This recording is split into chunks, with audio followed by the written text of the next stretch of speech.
آج کا انسان روئے زمین پر تاریخ انسان کے سب سے حیرت ناک دور سے گزر رہا ہے۔ یہ ٹیکنالوجی کا دور ہے۔ زمین پر جتنی بھی تہذیبیں گزری ہیں ان میں سب سے زیادہ سہولت، کشائش اور سب سے زیادہ ترقی یافتہ تہذیب بلا مبالغہ ہماری ہی تہذیب ہے۔ لیکن یہ بھی ایک دردناک حقیقت ہے کہ اس قدر بے پناہ ترقی اور جدید ترین ٹیکنالوجی سے لیس ہونے کے باوجود عصر حاضر کے انسان سے زیادہ پریشان، غیر محفوظ، دباؤ کا شکار، اینزائٹی کی آخری حدوں کو چھوتی ہوئی اور کوئی تہذیب اس سے پہلے زمین پر نہیں گزری۔ یہ تضاد ایک خوفناک حقیقت کی صورت میں آج ہمارے سامنے ایک سوالیہ نشان بن کر کھڑا ہے۔ ہونا تو یہ چاہیے تھا کہ اس قدر تیز رفتار ترقی کے بعد دنیا کا امن کا گہوارہ بن جاتی، جنگ ایک قصہ پارینہ قرار پاتی اور ہر طرف امن و آتشی کا دور دورہ ہوتا۔ مگر ہم نے دنیا کو کیا بنا دیا؟ ہر طرف مادیت پرستی دکھائی دیتی ہے۔ غربت، افلاس، رنج و الم، جنگ و جدل، ایٹمی دھماکوں کے لرزتے خدشات، ظلم و ناانصافی کا دور دورہ، سپر پاور کا عالمی تسلط جمانے کا خوف، مسلمانوں کے زوال اور پستی کی خوفناک گھاٹیاں، رزق حرام کی کثرت، زنا کا عام ہو جانا، میڈیا کا ازبان پر قابو پا لینا، موسموں میں غیر فطری تبدیلیاں، یہ سب کیا ہے؟ کیا اس کا مطلب یہ نہیں کہ بڑھتی ہوئی ٹیکنالوجی انسان کو پاگل پن کی طرف لے چلی جا رہی ہے؟ ایسا پاگل پن جس میں مبتلا ہو کر وہ اپنی ہی دنیا کو برباد کرنے کے درپے ہو گیا ہے۔ بلا مبالغہ ہر آدمی ایک نفسیاتی مریض بن کر رہ گیا ہے، ایک چلتی پھرتی لاش جس کا صرف ایک ہی مقصد ہے: مزید ترقی، مزید پیسہ، کاروبار میں اضافہ، بڑے مکان، بڑی گاڑیاں، عالیشان زندگی۔ کیا یہ ہمارا مقصد حیات ہے؟ کیا ہمیں اس لیے ہی دنیا میں بھیجا گیا ہے؟ ڈپریشن، ٹینشن اور اینزائٹی، ہر شخص ان تینوں میں گرفتار ہو چکا ہے۔ لوگ نیند کی گولیاں پھونک کر زندگی گزار رہے ہیں۔ کثیر تعداد نفسیاتی امراض کا شکار ہو کر ذہنی امراض کے معالجین کے سامنے کھڑی اپنی زندگی کی بھیک مانگتی دکھائی دیتی ہیں۔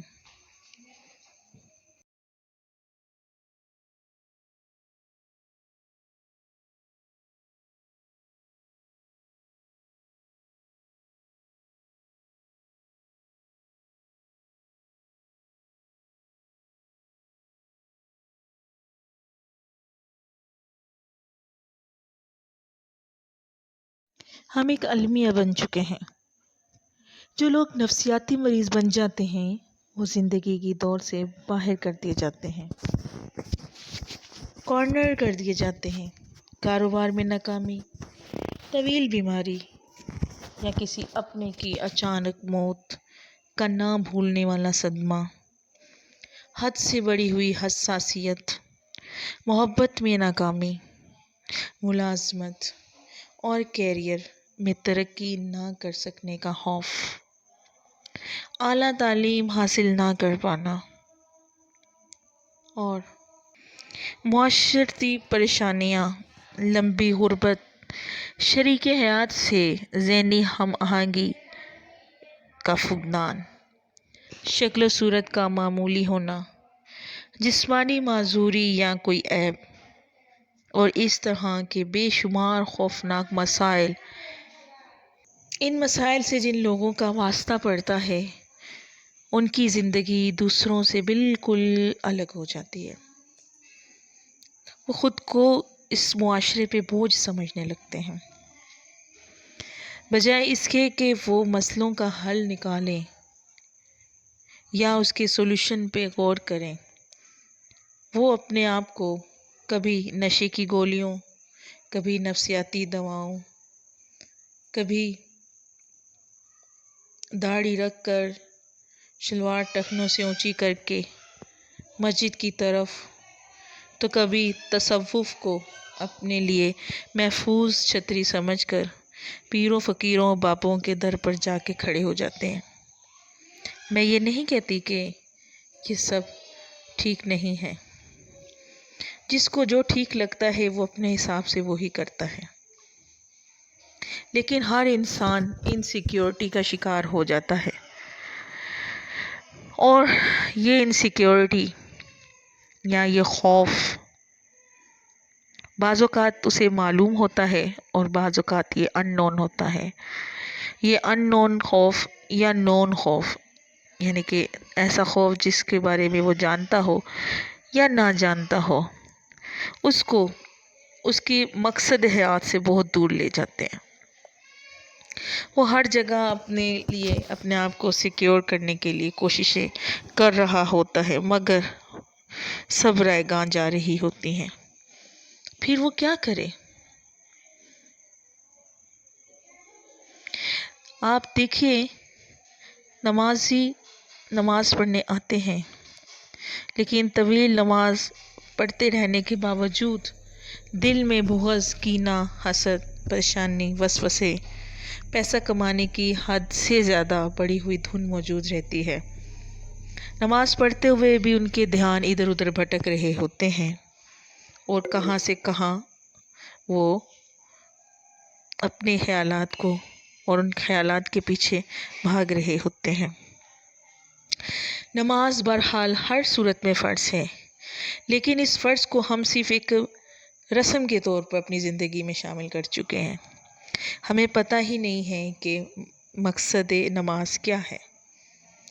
مسجدوں سے نکلتے ساتھ ہی جھوٹ بولنا شروع کر دیں گے، ریاکاری کریں گے۔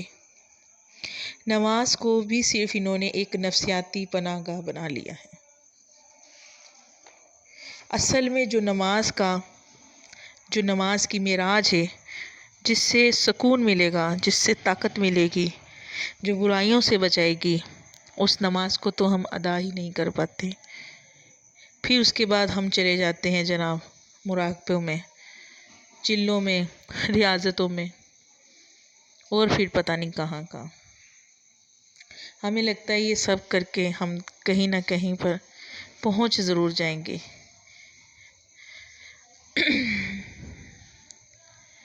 اگر یہ سب کرتے کرتے ہمیں ہمارا مقصد حیات مل جائے، جو کہ اصل میں ہے کیا؟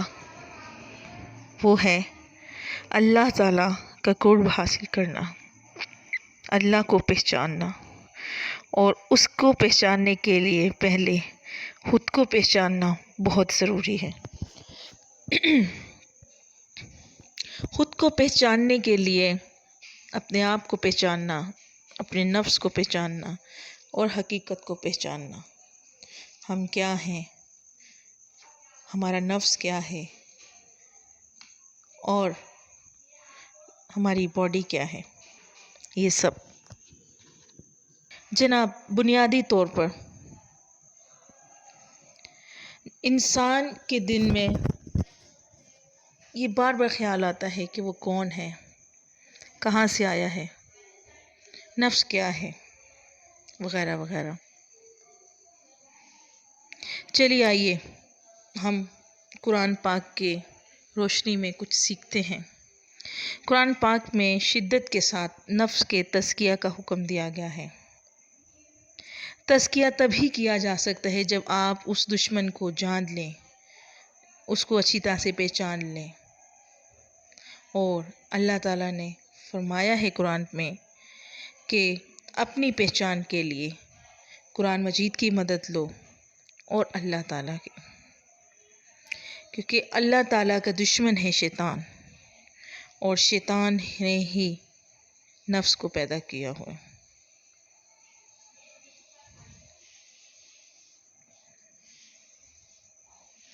یعنی کہ جو نفس ہے اصل میں وہی شیطان ہے، کیونکہ یہ ہر دم اللہ تعالیٰ کا دشمن بنا رہتا ہے، اللہ تعالیٰ کے حکم کے اگینسٹ کم کرتا ہے۔ تو آج کے اس ریکارڈنگ میں مزید پڑھتے ہیں، اپنے بارے میں جانتے ہیں کہ جو بنیادی طور پر نفس ہے وہ کیسا ہے، کیا ہے۔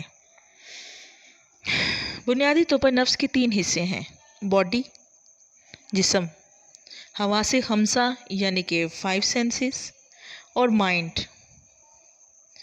ذہن۔ ہم تینوں کا مشاہدہ کرتے ہیں۔ جسم کیا چیز ہے؟ باڈی ایک اپیرنس ہے۔ ہر جاندار کا وجود اس کے جسم کے ساتھ ہے۔ جسم ایک سنگولر سیل سے بنا ہے۔ یہ ایک حیاتیاتی مادہ ہے۔ جسم ایک زندہ چیز نہیں ہے، بلکہ اس کو زندگی کا احساس دلانے کے لیے اس میں حواس خمسہ موجود ہیں، یعنی کہ وہ 5 خواص جو ہم سب میں موجود ہیں: دیکھنے کی حس، سننے کی حس، سونگھنے کی حس، چکھنے کی حس اور محسوس کرنے کی حس۔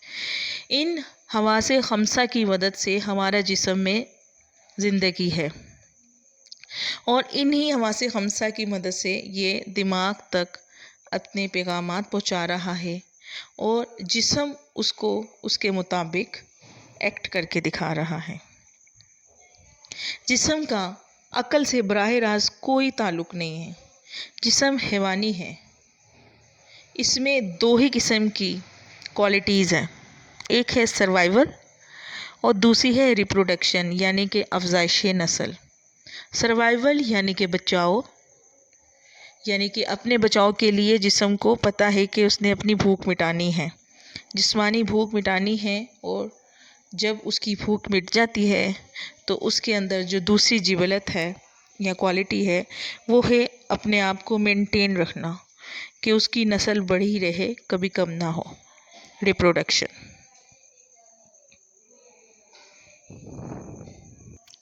جسم جو ہے وہ مٹی سے بنا ہے۔ انسان کو اس دنیا میں ایک لباس کی صورت میں عطا کیا گیا ہے، جب ایک لباس جو انسان کو اپنا نہیں پتا کہ یہ اس کا اپنا ہے، بلکہ یہ زمین کا ہے اور اس دھرتی کا حصہ ہے۔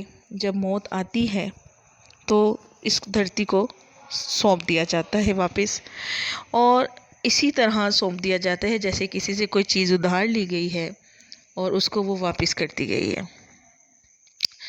یہاں تک کہ انسان روز قیامت دوبارہ اٹھائے جائیں گے، ان کے وجود کو اسی مٹی میں ضم ہو جانا ہے، فنا ہو جانا ہے، مٹی کو مٹی میں مل جانا ہے۔ جسم نہیں جانتا کہ وہ زندہ ہے یا مردہ ہے۔ کبھی آپ اس کی اگزامپل میں آپ کو بتاتی ہوں۔ مثال یہ ہے کہ ایک شخص کو میز پر لٹا دیں، اسے اس کا نام پوچھیں، بیوی بچوں کا نام پوچھیں، تعلیم کاروبار کا پوچھیں، جواب مل جائے گا۔ اس کے بعد اس کے دونوں بازو کاٹ دیے جائیں، پھر یہی باتیں پوچھیں کہ تم کون ہو، تو جواب پہلے والا ہی ہوگا، پھر دونوں ٹانگیں بھی کاٹ دیں تو دوبارہ سے ان سے پوچھیں وہی سوالات، تو جوابات وہی ملیں گے۔ اس کا مطلب یہ ہے کہ وجود شخصیت کا ایک حصہ ہے، لیکن مکمل شخصیت ہرگز نہیں ہے۔ پھر وہ کون ہے جو جسم سے ماورا ہے؟ جناب، وہ آپ ہیں، وہ ہم ہیں، وہ میں ہوں۔ اسی کو پہچاننا ہے، اسی کے بارے میں جاننا ہے ہمیں۔ انشاءاللہ میری آنے والی ویڈیوز میں کنٹینیو کروں گی۔ اگر آپ کو میری ویڈیو پسند آئی ہو تو شیئر کیجئے، لائک کیجئے اینڈ سبسکرائب کیجئے مائی چینل۔ جزاک اللہ۔